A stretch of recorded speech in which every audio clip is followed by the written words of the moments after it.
Okay, hey guys, so I'm back. So I wanted to make a video about some of my insecurities surrounding like my personality or surrounding my I'm trying to figure out the words of how to frame it or phrase it. But like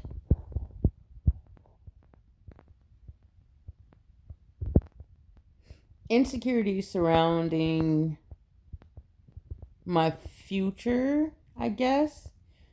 So like if you've been here for a while, you've heard of the guy Chad Neil. Um, the guy that I basically made a total ass out of myself, um, in pursuit of.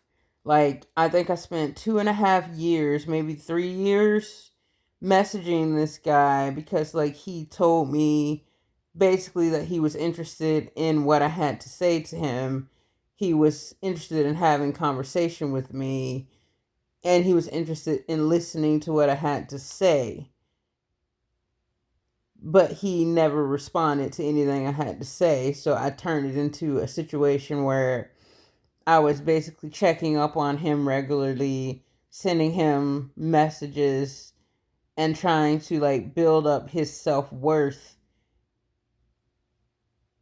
all while maintaining an air of I'm not expecting anything back, because I wasn't expecting anything back. I wasn't asking for anything back, but I put myself in a position of looking as though I were a type of person who had no self-esteem or no self-respect. Um, which wasn't the case. That's just how it may have looked to someone from the outside.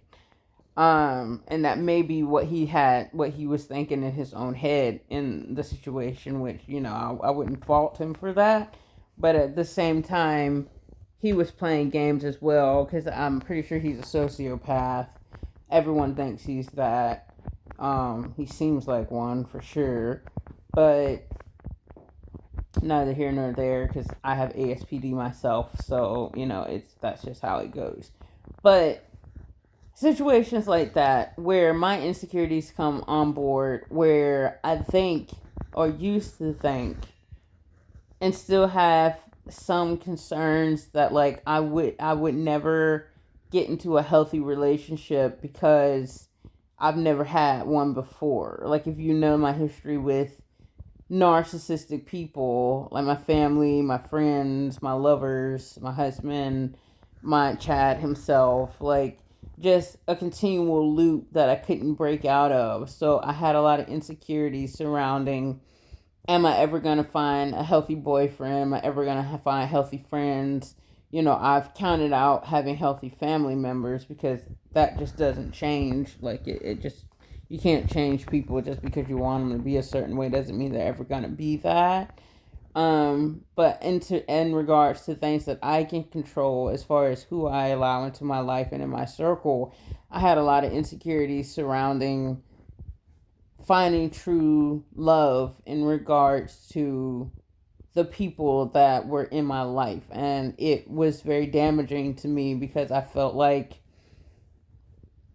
I was being made, I was being treated as though I was very worthless, and as though I had nothing to contribute, and as though I didn't matter, and as though I was not a great person, and like all my attributes and my strengths and my patience and my kindness and my gentleness and all of my traits were worthless, and they didn't measure up to anything, and they didn't matter, and they were not appreciated, and I was wasting my time trying to build up people's self-esteem and their love for themselves. And I was wasting my love on people by being patient and kind and waiting around for them, and I was wasting my time, but it didn't mean that I was worthless because I had wasted my time on the wrong people.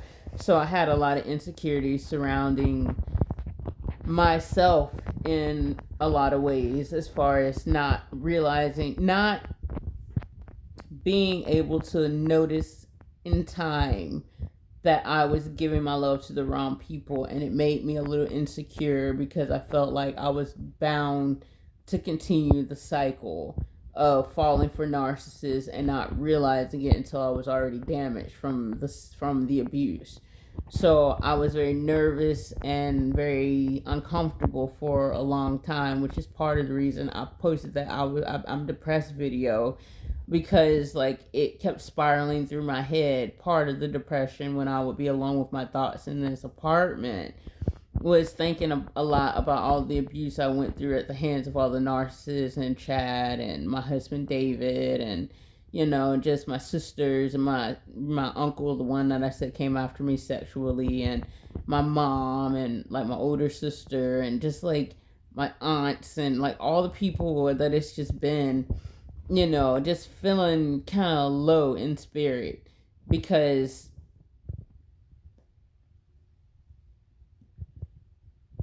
the common denominator in all of that was me being mistreated so severely and walking away with some of the worst PTSD. Like I had a literal 1,000-yard stare like a soldier.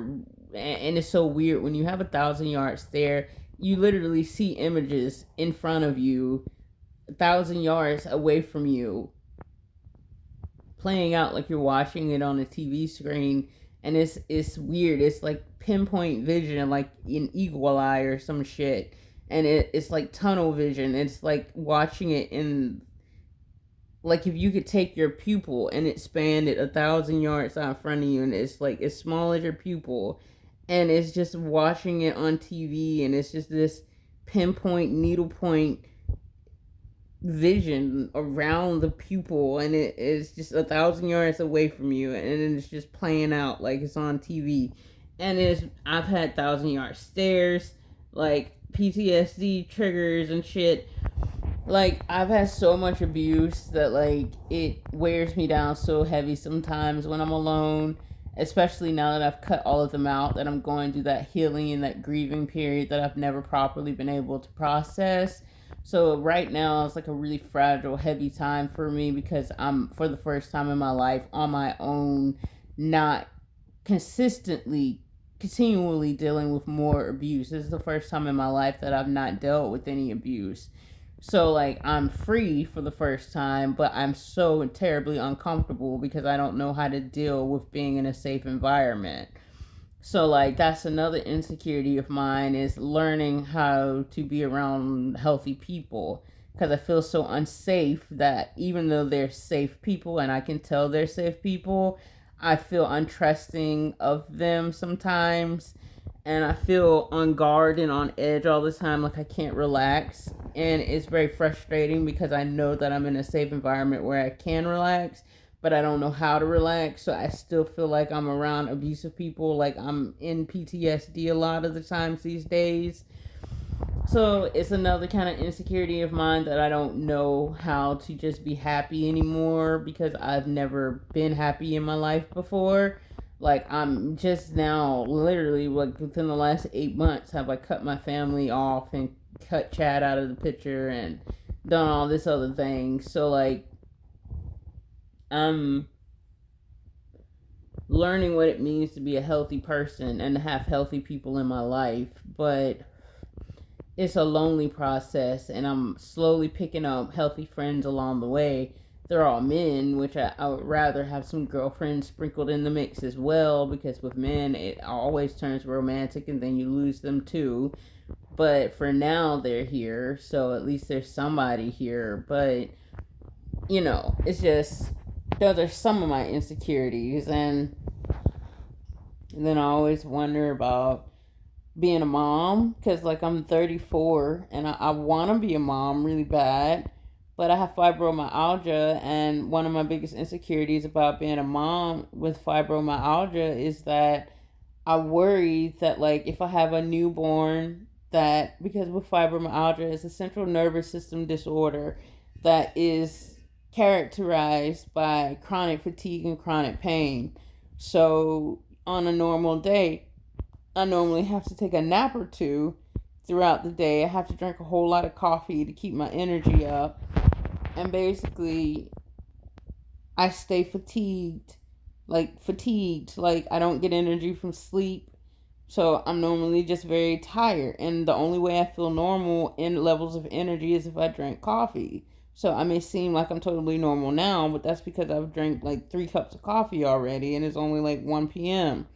So that's what I have to do to get through the day. And I'm like, if I didn't have that, I wouldn't be able to function very well. I would be in bed right now. So I'm like, what do I do with a newborn, knowing how fatigued parents generally are once they have newborns and they're missing out on days and months and years worth of sleep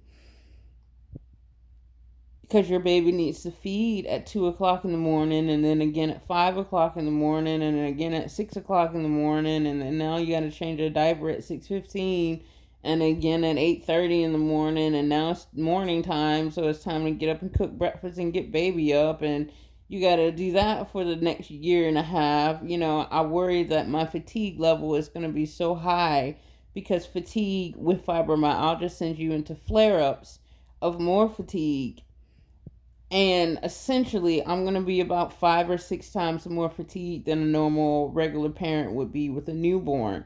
So I'm scared that I'm not going to hear my baby crying if I need to take a nap in the middle of the day, and I'm scared that I'm not going to wake up when they need their diaper change, and I'm scared that I'm going to be on the couch trying to catch a nap when my baby needs me to play with it. Like, I'm scared that I'm not going to be a really good mom because I'm going to be exhausted to the point of physical illness. So, like, that's another insecurity I have, that I'm not going to be able to be a mom because I'm not going to have the energy to take care of my baby. So, like, I'm kind of scared of that. It's one reason I haven't had kids yet, because I don't know how to manage fibromyalgia with a baby.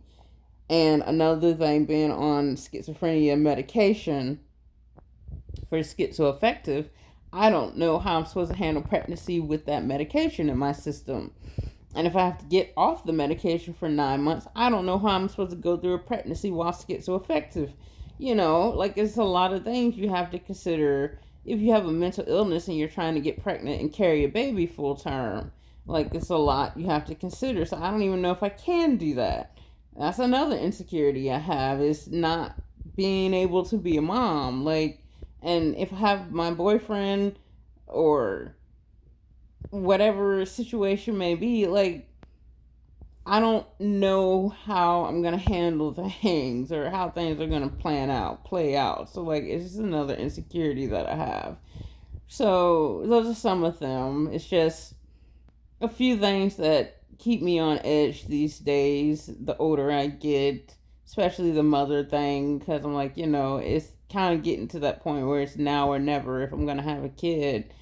And I don't want to not be able to do that just because I have certain illnesses and certain restraints in place that a normal person wouldn't have to be dealing with. So I'm going to have to figure that out for myself, obviously.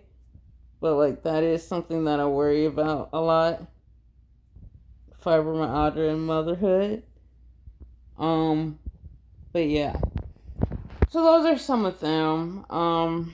Just trying to learn how to be a better person, a stronger person, a more resilient person, and a smarter, wiser person. Put my energies where they'll be received respectfully and thankfully with graciousness and appreciation, rather than wasting it on more narcissists.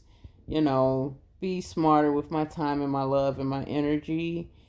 Don't make myself look weak and needy or clingy or desperate or whatever words people want to assign to me when I was just trying to love them, and whatever a narcissist might possibly try to label me as in the past and my behaviors I've engaged in. But I just try to have healthy relationships and healthy boundaries this time around is what I'm working on.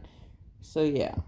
But I just wanted to share that. So I love you guys. I'll talk to you soon. Bye.